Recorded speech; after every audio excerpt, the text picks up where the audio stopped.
Hello everyone, কেমন আছো তোমরা?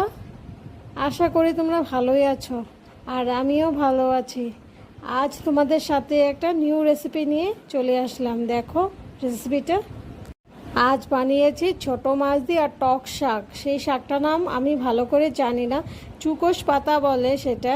আমাদের এখানেই পাওয়া যায়, ট্রাইবালগুলো বাজারে নিয়ে বসে। তো মা কোনো সময় দেখলে নিয়ে আসে বাড়িতে। সেই শাকটা দিয়ে তুমি টকও খেতে পারো, মাছও খেতে পারো। মাছটাকে নুন হলুদ দিয়ে ফ্রাই করে নিয়েছে। ফোড়নে ছিল সরষ, লঙ্কা বাটা, জিরে বাটা আর নুন আর হলুদ দিয়ে একসাথে কষে নিয়েছি।